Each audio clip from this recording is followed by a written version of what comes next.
Hey moms! So this is our story time. I've picked a couple of books. This is Brantley and Hallie. I'm sure y'all have seen a lot of them on social media in different ways.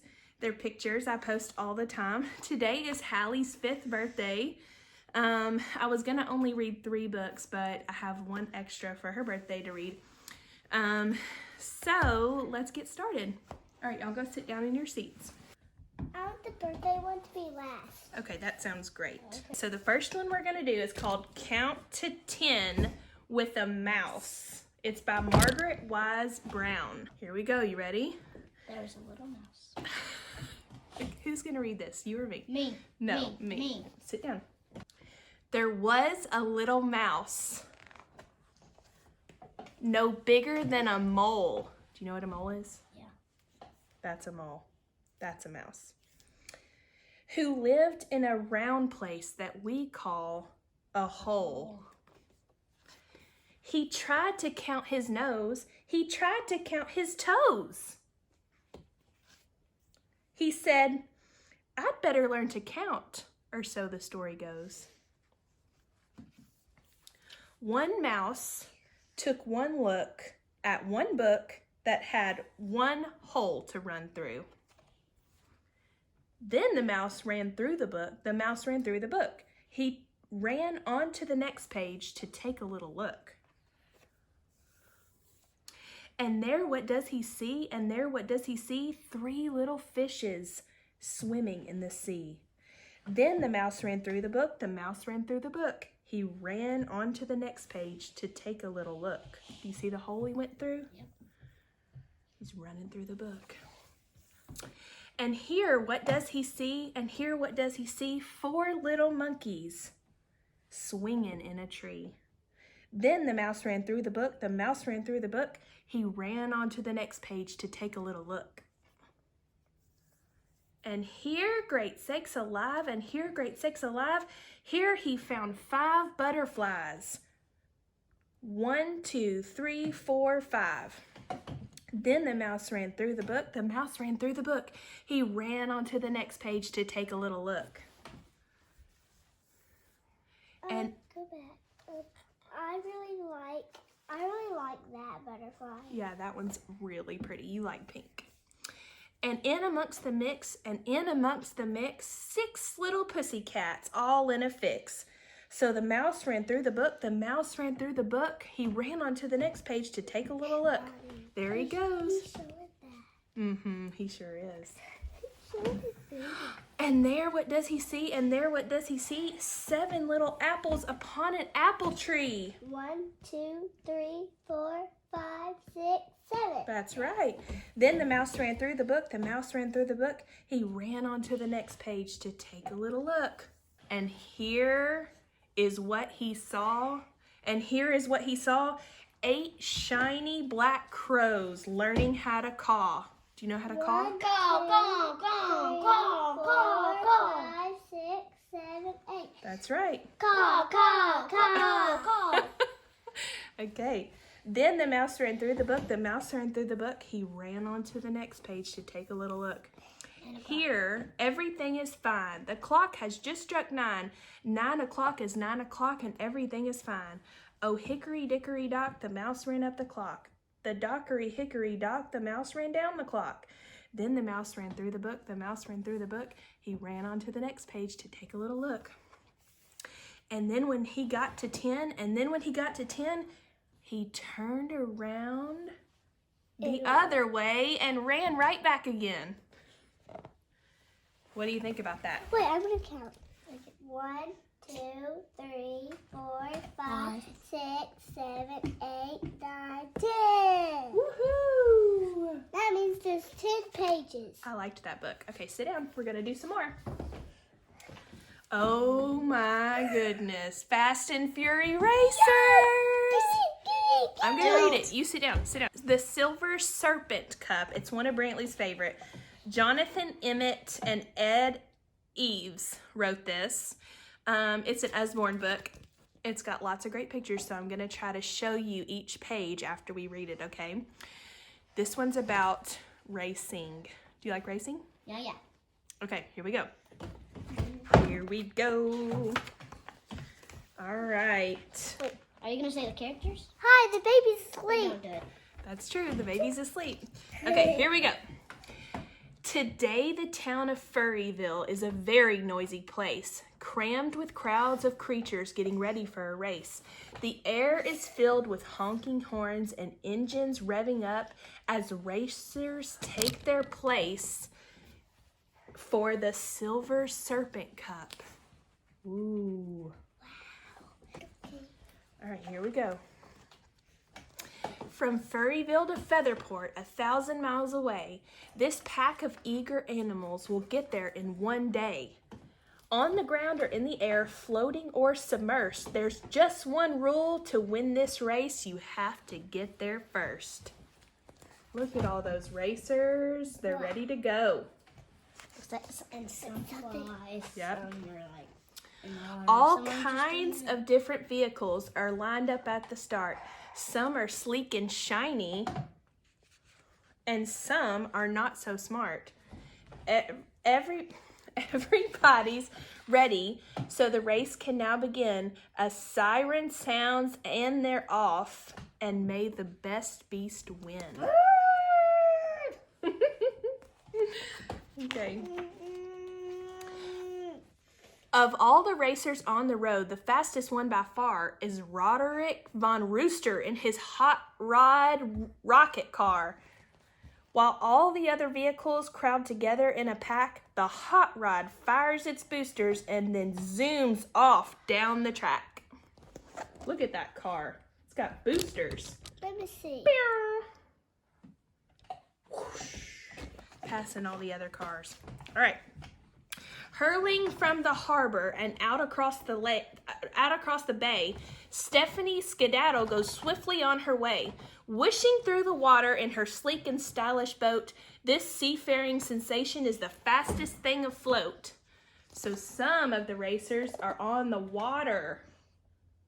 Wow. Wow. Creatures are competing underneath the ocean too, where a shoal of submarines is bolting through the blue. A shortcut through a shipwreck carried out at breakneck speed means that Ollie Octolini has leapt into the lead. There she is, Ollie Octolini. Ollie Octolini. All right. We're halfway through the race now and on dry land again, where Baron Billy Backstripes is racing in a train. Spotting Roderick's hot rod on the highway up ahead, Billy roars right past him and takes the lead instead. Wow. Here we go. It's starting to be a race now. The competition's getting fierce, and high up in the sky, Ella Egghart's airplane has just come soaring by. As Featherport comes into view, she has a beaky grin. Everyone's behind her, so surely she must win. Oh, I forgot to show y'all that page. Y'all got to see these flying racers. All right. Okay. But if you think it's over, well, you'll have to think again as rockets fly across the sky and blow up Ella's plane. Uh-oh, right here. There's rockets flying everywhere. They're hitting everyone and blowing up their vehicles until all of them are gone. Look, they're all having to land safely on the ground without their race cars. Who fired all those rockets? Well, the villain isn't far. It's awful Al McNasty in his armored aqua car. Uh-oh. This ruthless, rotten reptile has a smug look on his face. With all the other vehicles gone, he's bound to take first place. Everybody's really upset at Al McNasty. He does not look very nice. He is nasty. Yes, he is. Not only isn't his name, but he is. You're right. Al's almost at the finish when he hears a rumbling sound and something big and pointy erupts out of the ground. The rockets missed one racer who had ran the race unseen, and that was... See, he's coming up out of the ground. Who is it? I know who it is. Shh, shh, shh. Max O'Moley in his tunneling machine. Max comes up through the finish line to thunderous applause and swiftly snatches victory from Al's astonished jaws. Of all the ways to win the race, Al's had to be the worst, so everyone's delighted that Max has come in first. There, see Max O'Malley? Oh! Wait. What? Look. Yes. Wow. Okay. Tonight, the town of Featherport's a very noisy place, as everybody celebrates a most momentous race, and all the other animals whose vehicles were blown up cheer for Max, the winner of the Silver Serpent Cup. Yay! The end. Yeah. All right, here's the third one. Yes. Are you ready? Yes! Okay, never ask a dinosaur to dinner. Would you ever ask a dinosaur to dinner? No! They're extinct. Let's find out what might happen if we did. I think I might know. Okay, never ask a dinosaur to dinner. This book is by Gareth Edwards and Guy Parker Reese.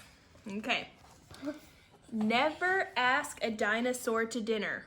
Really, never ask a dinosaur to dinner, because a T-Rex is ferocious and his manners are atrocious, and you'll find that if he's able, look at that. He's eating like a maniac. Yeah. He will eat the kitchen table. Oh my goodness. He'll grow fatter while the rest of you grow thinner. So never ask a dinosaur to dinner. There's tape on my chair. Okay. Just listen. Really. Just leave it alone, Hallie. Leave it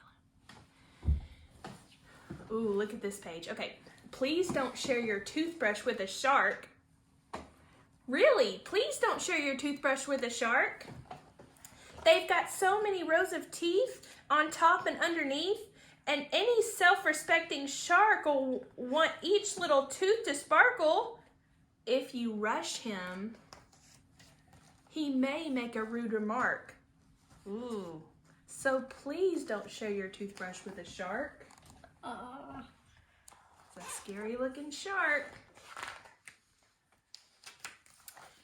Never let a beaver in the sink. Really, never let a beaver in the sink. Of course. He'll block it up with sticks and mud and turn the taps on till they flood and build a great big beaver dam and fill the whole thing up with salmon. Oh my goodness. What is salmon?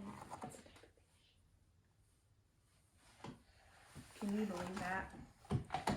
That beaver, man. Okay.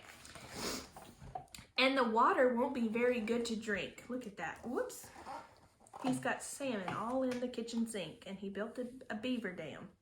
And he's just sitting there like, look what I did. So never let a beaver in the sink. All right, please don't use a tiger as a towel. Really, please don't use a tiger as a towel. Because in case you have forgotten, tigers are not made of cotton, and although they're furred quite thickly, they can get mad very quickly. Look, he's wrapping himself up in that tiger. Matt, hey, why aren't you using the tiger towel? You're just using a tiger instead. What are you doing? Okay, you ready? Oh, and you'll find they have a rather scary growl, so please don't use a tiger as a towel. Yeah, I shouldn't have done that. I'm glad he reminded me. Very educational. Never choose a bison for a blanket. Yeah. Really, never choose a bison for a blanket.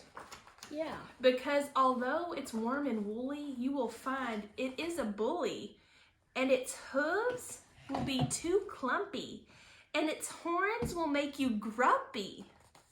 And by morning time, you will not want to think it, so never choose a bison for a blanket. How dare you knock me off the bed?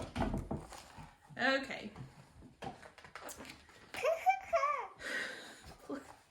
Please don't let a barn owl in your bed. Really, please don't let a barn owl in your bed. Look. See? Because the first thing that you'll learn will be the barn owl is nocturnal. Because the first thing that you'll learn will be a barn owl is nocturnal. She will hunt for mice and hoot all night and leave your bed a dreadful sight. You'll wish that owl was in a barn instead. So please don't let a barn owl in your bed. Yeah. He ripped his blanket off. Yes, he did. He stole his blanket. Hey, how dare you steal my blanket? Now, here's how you can have a lovely sleep. Really, here's how you can have a lovely sleep.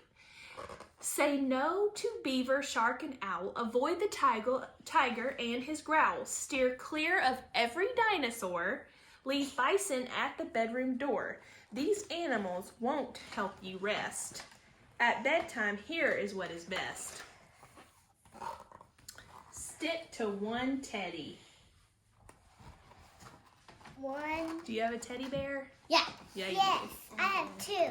And a flock of sheep. Have you ever count sheep before when you're trying to go to sleep? Yes, once. And that's how you can have a lovely sleep. The end. Okay, now I told y'all we had one more extra special book because it's Hallie's birthday. And it's called Happy Birthday Mouse. You ready? Okay, here we go. Happy Birthday Mouse is by Laura Numeroff and Felicia Bond. Okay. Today is Mouse's birthday. Can you see Mouse? He's ready for a party. He can have whatever he wants for breakfast. He can have whatever he wants for breakfast. Let's see what he chooses. Maybe he should have some pancakes. Who likes pancakes? Me. Everybody. Or he might like a donut instead. Now, who likes donuts? Everybody. Me. Me. Everyone on Earth. Okay. Everyone in the whole world. That's what I just I said, do. Hallie. The cupcakes look delicious. Do you think you should get a cupcake? Yeah, I love them. Yeah. Everyone on Earth loves them. A brownie would be just the thing. Num num brownie. But the muffins smell so good. Muffs. Num I'm loving all this food. You are? num. Okay. Put your feet down. Then he decides what he really wants. What do you think it is? He wants a cookie. Everyone's bringing him cookies. Uh-oh. Happy birthday, Mouse. Cookie. Cookie. What happens when you give a mouse a cookie? He wants milk. That's right. You might have read that book. Okay, y'all come here. Y'all say thanks for watching Storytime. Thanks for watching Storytime. Time. Bye, guys. Bye, guys.